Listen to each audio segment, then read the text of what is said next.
बोलिए। सर सबसे पहले आपको जन्मदिन की हार्दिक शुभकामनाएं ढेर सारी। बहुत बहुत धन्यवाद। आज के दिन की शुरुआत किस तरह सर सेंटर लुक दिएगा कैमरा। क्या शुरुआत? जी आज खास दिन है आपके लिए, शुरुआत कैसे हुई आज के दिन? मैं समझा नहीं आपका। सर आज के दिन की शुरुआत किस तरह से हुई? आज सुबह से, आज 2 जून 2023 की, हम समझे 48 की बात कर रहे हैं। आज की बात करूँ सर सेंटर में देखिएगा, सवाल कहीं से भी है आप सेंटर लीजिए। आप फ्रंटल कौन सा है? ये है। यस सर, पीछे यहाँ तो देखिए। आपको इधर आना पड़ेगा, मैं आपसे बात करूंगा। पीछे से पूछो। अरे यहाँ से पूछ ले भाई, पूछ ले। पीछे से पूछो। हाँ सुबह सुबह सबसे पहले कि ये शॉकिंग न्यूज़ है कि हमारे बच्चों ने ज़रूरत से ज़्यादा बड़ा एलोबरेट कर दिया इस प्रोग्राम को। मैं सिंपल मनाना चाहता था, इन्होंने बड़ा कर दिया। हाँ, हम ज़्यादा गेस्ट चाहते थे, इसलिए मैंने रहीजा का चयन किया था, लेकिन ये नहीं मालूम कि उसने क्या क्या सब दुनिया भर का फिल्म का प्रोग्राम और क्या क्या सब रख दिया इन्होंने। सुबह उन्होंने कहा कि आप एकदम रिलैक्स कीजिए, आपको कोई चिंता नहीं है। मेरी बेटी रंजना और अभिषेक और मेरी बहू लोगों ने कहा आप किसी चीज़ का सब सारा अरेंजमेंट मैं करूँगा। क्या ठीक है। सुबह हमने थोड़ी OTT की फिल्में देखी रिलैक्स करने के लिए, और फिर गुरु को याद किया। गुरु मेरे ख्याल में पहले गुरु को याद किया, उसके बाद OTT देखी, चाय पिया। तरह तरह की चाय पीता हूँ, हल्दी पानी भी पीता हूँ। अभी कोरोना ने याद दिला दिया कि हल्दी पानी कंटिन्यू करते रहिए। दूसरी बात है, नींबू की चाय पीता हूँ। कुछ कड़क चीज़ें, एंटी डायबिटिक चीज़ें हैं आयुर्वेदिक, वो भी लेता हूँ। फिर चाय लेता हूँ गर्म पानी के साथ,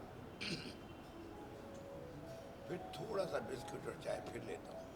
सर सबसे यही सब करता, जो डेली का रूटीन है वो किया मैंने। उसके पश्चात फ़ोन आने शुरू हो गए, हैप्पी बर्थडे।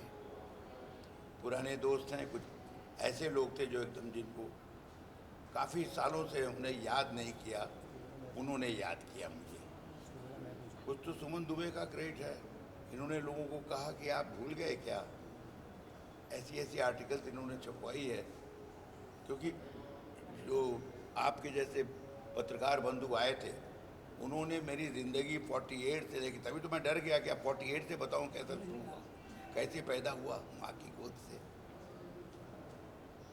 मैं उनका जवाब देते देते कुछ थक सा गया, तो बच्चों को दे दिया कि इसका जवाब देना, और कुछ एक कॉल मेरे लिए छोड़ देना, उसका जवाब मैं दूंगा। सर 75 ईयर्स आप 75 आपके हो गए हैं, और साथ ही साथ 75वां इस बार ये भी होगा कि आज़ादी के भी 75वां साल है। हाँ बिल्कुल, क्योंकि 48 में पैदा हुआ हूँ, और आज़ादी 48 के रिपब्लिक डे हुआ था उधर 47 में पार्टीशन।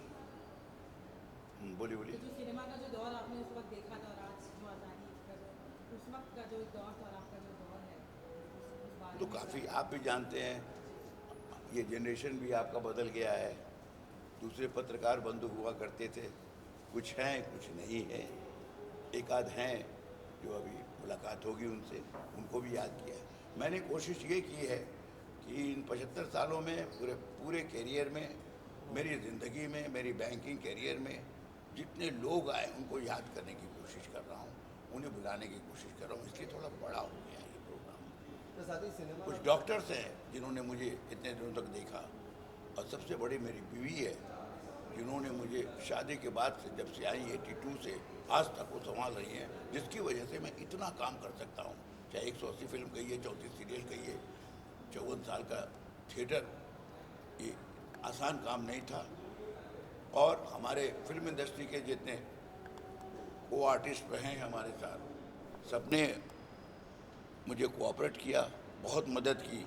जितना मदद किया उतना मेरे लिए बहुत था, मेरी नौकरी को संभाले रखने के लिए।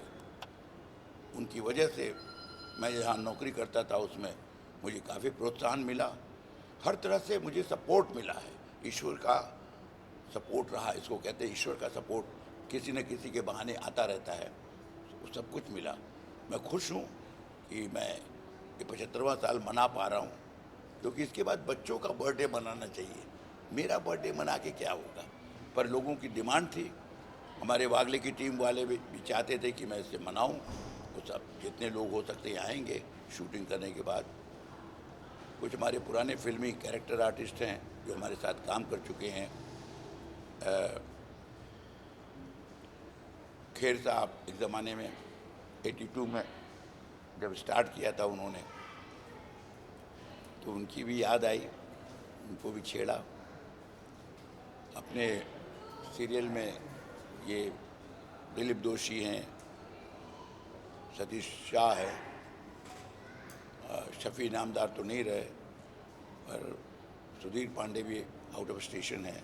जो लोग हमारे साथ काम किए, थिएटर के हमारे साथी, इप्टा के साथी, सब लोगों को याद किया है।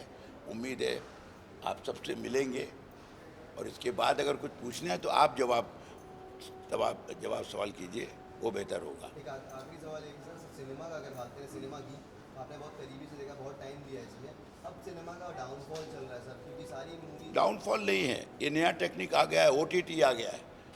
पैरेलल सिनेमा जो उस समय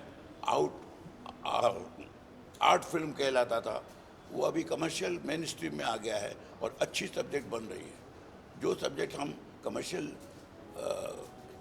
ऑडिटोरियम में हम कमर्शियल ढंग से हम रिलीज़ नहीं कर पाते थे, उनको टाइम मिल रहा है, प्रोत्साहन मिल रहा है। नए डायरेक्टर उन चीज़ों को बनाना चाहते हैं, जैसे पंचायत है, भीड़ है, इतने तरह के सब्जेक्ट हैं, क्या नाम है, दहद है। मतलब वो जो एक्सपेरिमेंटल फिल्म हुआ करती थी वो अब मेन स्ट्रीम की फिल्म है, बल्कि कमर्शियल है। तो कोई डाउनफॉल कुछ नहीं हुआ है। डाउनफॉल क्यों हुआ है आपकी नज़र में? क्योंकि फार्मूला फिल्म बहुत सारी नहीं बनती है, और बनती है तो चल नहीं पाती। स्टार की ज़रूरत नहीं, ऑडियंस लिटरेट हो गई है, उन्हें मालूम है कि हमको क्या देखना है, सब्जेक्ट चाहिए उसको, असली सब्जेक्ट चाहिए, और सब्जेक्ट है हिंदुस्तान में, भरा पड़ा है।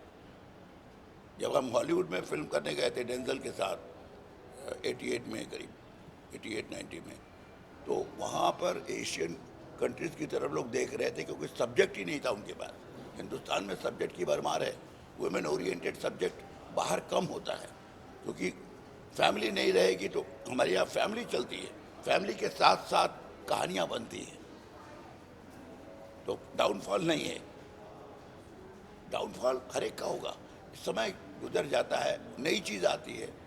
आप देखिए उस समय से अगर पहले वाली फिल्म CH आत्मा और KL सहगल के टाइम था, और ये आज आयुष्मान खुराना और विकी कौशल का ज़माना है। बीच में कितने स्टार आए चले गए, सबने अपना अपना किरदार किया, बच्चन से लेकर के विकी कौशल तक अपना किरदार करिए, चलिए। गीता में लिखा है वही है, अपना रोल करो जाओ। इससे बड़े बड़े आर्टिस्ट बलराज साहनी और मोतीलाल जी को देख के हम लोग इनिशिएटिव ले रहे थे इस लाइन में आने के लिए। वो लोग नहीं है, उनको याद कौन करता, नया जनरेशन को मालूम है, नहीं मालूम। ये आप लोगों का काम है उनकी स्टडी करना, क्योंकि अब एजुकेटेड लोग आ गए हैं हर फील्ड में, इस लाइन में, मीडिया में हो, चाहे वो फिल्म इंडस्ट्री में हो, टेक्नीशियन हो, सब पढ़े लिखे लोग आ गए हैं। आपको सब स्टडी करना चाहिए, पुरानी चीज़ों को, जो अच्छी चीज़ें हैं वो पब्लिक के सामने रखना चाहिए, यही उम्मीद करता हूँ। Okay, thank you.